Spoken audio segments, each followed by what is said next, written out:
Hello and welcome to the July 2023 podcast from Le Monde Diplomatique.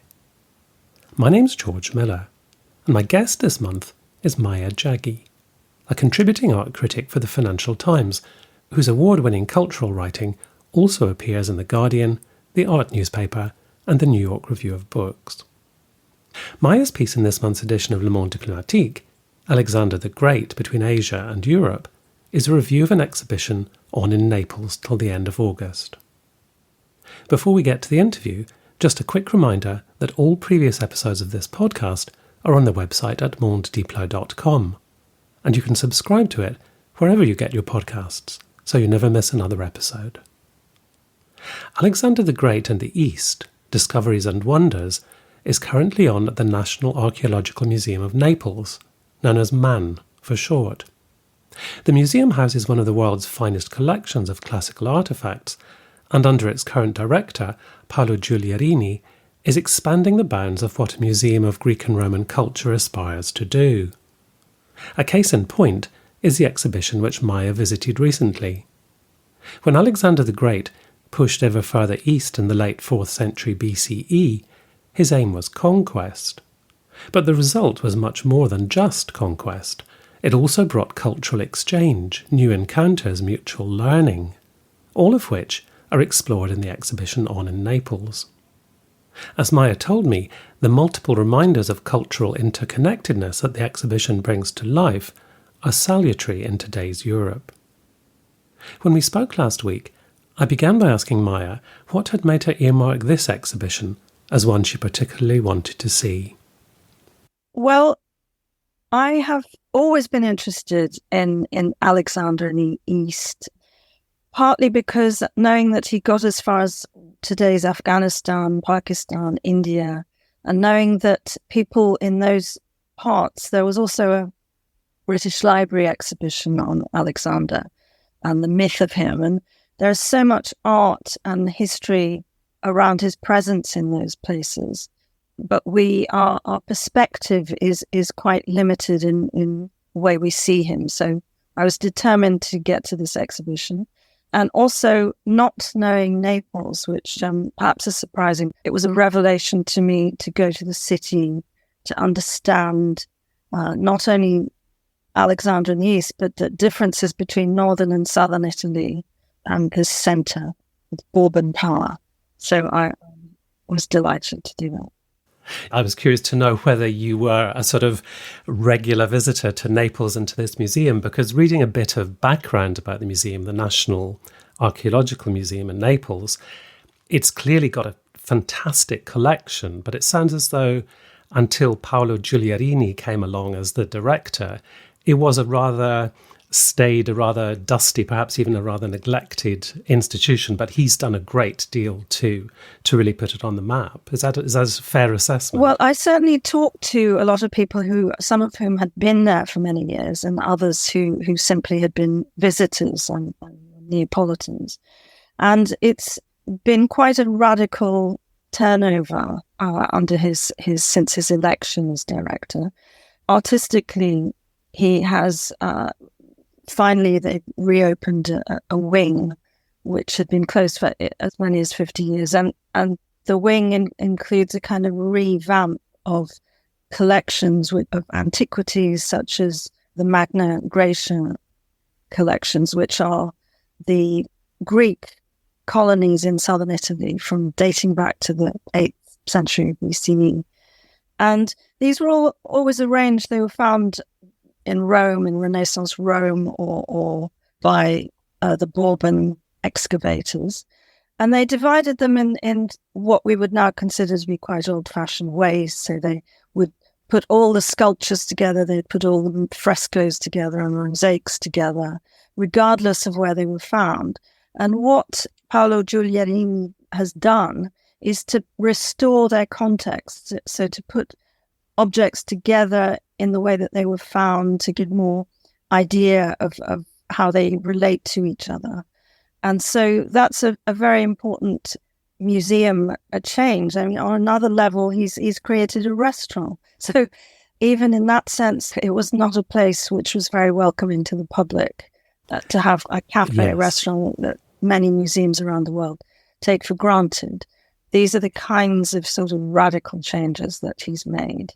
And you mention in passing in your article for Le Monde Diplomatique the garden, which brings in plants from other parts of the world in a way that kind of seemed to reflect the tenor of the exhibition. It was sort of a different way of demonstrating the real effects of cultural contact between peoples.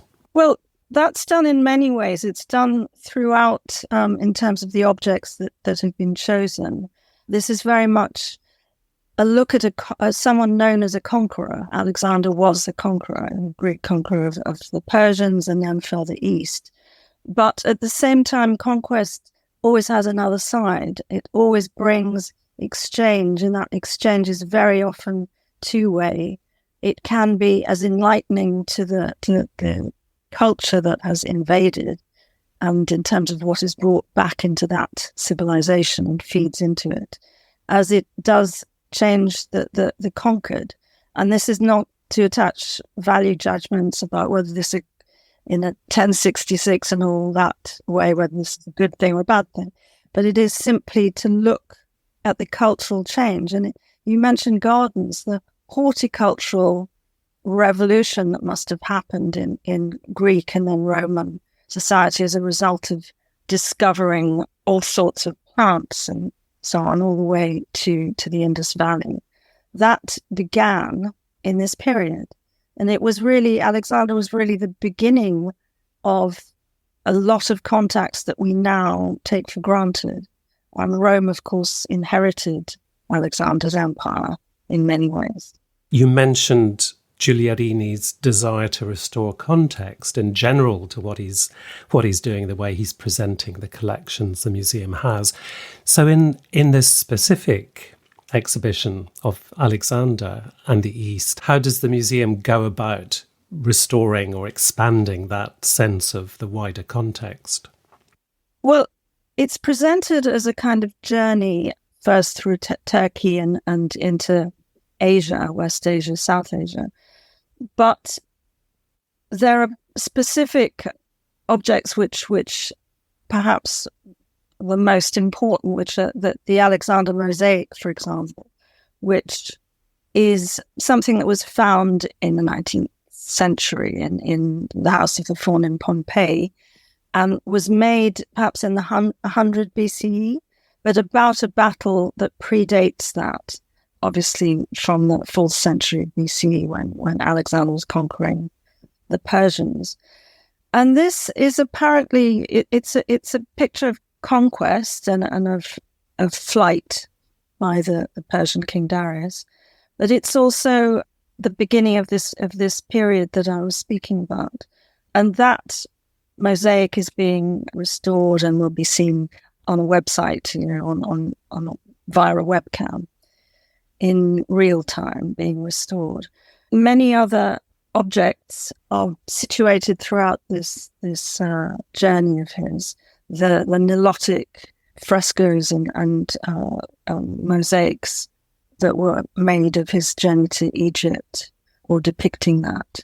And also that there are objects, as he gets further into Asia, you find evidence of the interchange and cultural interchange. So you find Buddhist monks dressed in Greek robes from the 4th century BCE. You find a couple of centuries later than that, Buddhist Gandhara art, which was created by Alexander's descendants in those areas around Afghanistan, Pakistan today. So the art was being exchanged as well as scientific knowledge and we talked about horticulture. So there's a process, I think, through the exhibition where you see Alexander learning from the East. That's certainly the intention of the co-curators, Eugenio Losardo and Francisco Quarelli. And they, for example, show there's a very beautiful statue of the Hindu goddess Lakshmi in ivory, which was found in Pompeii as just an idea of the Romans inheriting the Alexandrian Empire, It's found in Pompeii, and the Romans were in many ways as open to Eastern trade as Alexander had been. Another thing that comes out of the exhibition is the distinction between Athenian Greeks and Macedonian Greeks, which of course gets obscured by our time. But they were very, very much foreigners to each other. And the Highland barbarians was how the Athenians apparently regarded the Macedonians. But one of the theses of this exhibition is that the Macedonians were more open to the East and more open to even Persian culture. Even despite the conquest of it, they were culturally closer to the East. And so that is also something that is revealed through various objects. I lived for a time when I was much younger in Thessaloniki, and I definitely had a different sense. I'd lived in the south of Greece before that, and I definitely had a different sense of who the neighbours were, to put it that way, and what worlds were just beyond the border. So even in the modern state, I think there's a sense of difference that's preserved and perhaps even played up because of Alexander's origins. But in the exhibition, it must be fascinating to sort of capture that sense of cultural contact and mutual influence while it's still in such an early stage, while it's still in a sort of state of flux, and each culture is looking at the other and learning from it or taking from it or being influenced by it. I also think, and there's so many analogies, that it's not only about Alexander in the East or the Greeks and the Persians and so on. It could be anywhere. You can make comparisons with the New World, the so-called New World, and Columbus making his way to the Americas. And with any cultural contact, there is much learned, but there is also wasted opportunity. And one looks at the New World and the opportunity for Europe to have learned, for example, about how to conserve the Amazon, about different attitudes towards nature, towards the animal kingdom and our universe, really, which now very belatedly people are looking at and considering in this period of climate disaster whether we could have done things differently. And some people very often talk about those encounters with different civilizations being the moments at which you can really advance, you can really learn the best of what's possible. And perhaps that was done to some extent in the way Alexander approached the East and on the Macedonians. And in some way, it was another lost opportunity.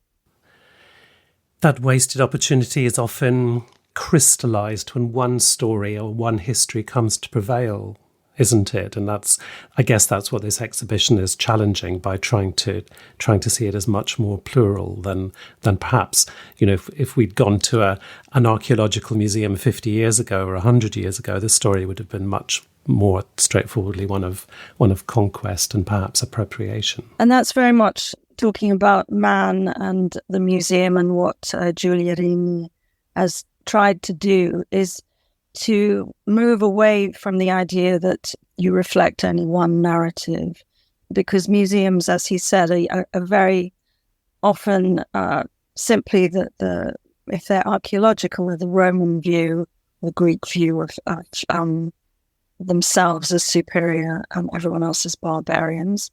But they also reflect the time when the museum was built, in this case, the Bourbons. So the Bourbons would have appropriated that sense of Roman superiority over everyone else, the barbarians, very much a spirit of conquest.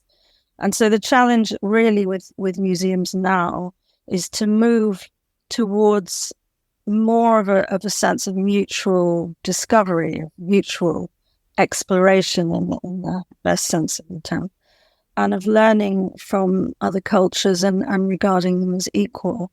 And that's something which would be very productive if it were truly to come to pass.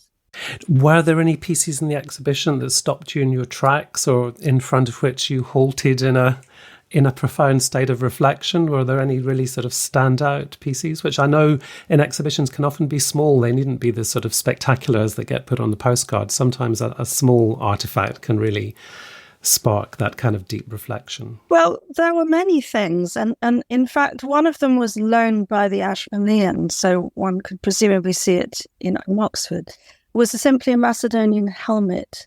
So that there's so much mythology about Alexander and so much, from Hollywood movies to Persian miniatures and so on, that just to be confronted with something that old and yet that situated at a historical moment, that it was found in Mesopotamia, it was found in the Tigris, in the Silt, from one of those early battles where the Macedonians vanquished the Persians. So that really pulls you back away from the myth to the fact that this is history. And so I think that there were others, for example, a plate showing war elephants, which was really giving an idea of what the civilization that Alexander encountered. And he learnt a lot about warfare, about building empires, as well as about philosophy and horticulture from his encounters there. And one of the saddest things, a very tiny little detail, you see the war elephants, and apparently they were mothers whose baby elephants had been removed from them in order to make them more fierce. That is a devastating and yet very telling detail, and this exhibition is full of those.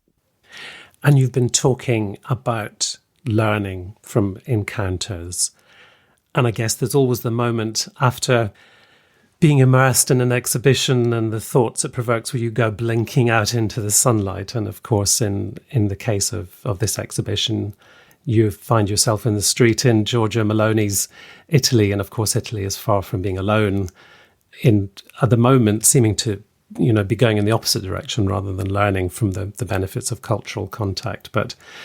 And of course, the exhibition would have been planned long before she came to power. But there is a certain, I guess, irony or poignancy or sort of desperation about the fact that she is, and what she stands for, are now in charge in Italy.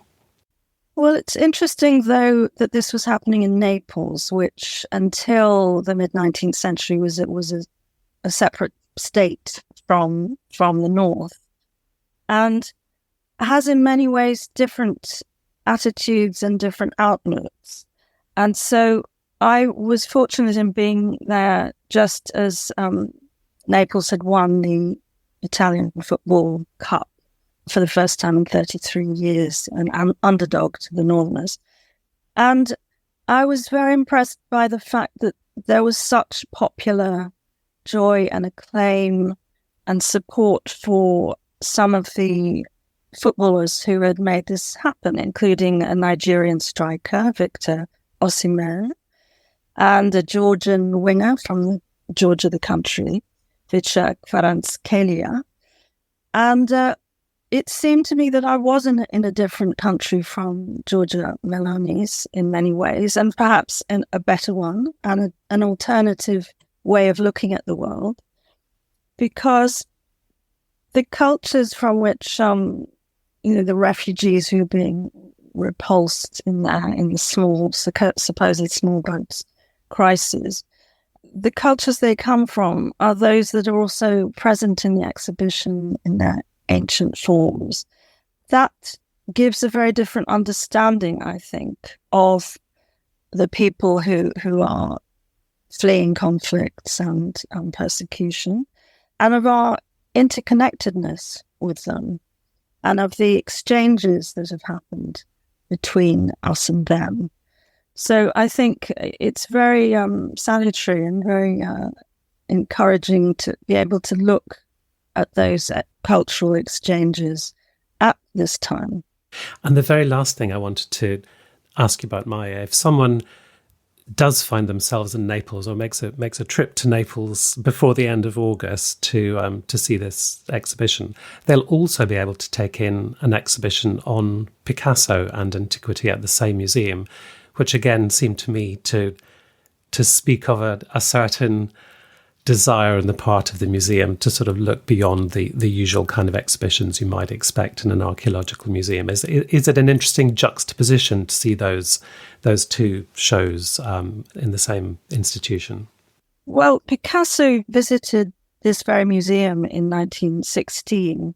And so this also fantastic exhibition is looking at the influence it had, and indeed speculating about some of the influence that it might have had on him.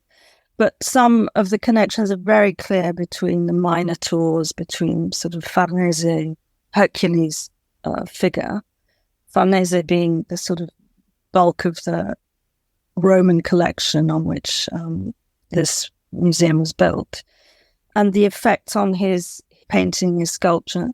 But there's also, you can speculate that even the Alexander mosaic with the battle between Greeks and Persians may have influenced Guernica on some level. So it's well worth visiting both of them. And it's certainly well worth visiting the museum, I think, because it has to be said it is the largest archaeological museum in the world, I believe. And based on such a kind of fortuitous double collection, which is the Bourbon king, Charles III, having inherited the Farnese collection, which is the great Renaissance collection of a powerful family in Rome of antiquities. But this was added to all the finds from Pompeii and Herculaneum, which are the best preserved, obviously, Roman antiquities and Greek antiquities as well, in the world, because of the terrible devastation of Vesuvius. So that's why this is a museum that has, I believe, 16,000 objects on display at any given time, but also 230,000 further objects in what it calls the Sing Sing attics, which are like prison cells, but to the miles of attics where things are classified and brought out and indeed loaned to many museums around the world. So well worth a visit on every count. I was speaking to Maya Jaggi, whose article in this month's paper is entitled Alexander the Great, Between Asia and Europe. A tiny correction Maya asked me to make following our conversation. The names of the curators of the exhibition are Eugenio Losardo and Filippo Coarelli. You can read Maya's article at mondediplo.com. If you're a subscriber, you can also read every edition of the paper going back over 25 years and online exclusive content. And if you're not yet a subscriber, there's plenty of open access content online to entice you to become one, including the full archive of this podcast. You'll find all previous episodes on Le Monde Diplomatic's website, and you can also subscribe on your favourite podcast app. In the words of John Berger, why read LMD? To make sense of what's happening in the world behind the misinformation. I'll be back again next month with another interview with one of our contributors. So until then, thank you very much for listening, and goodbye.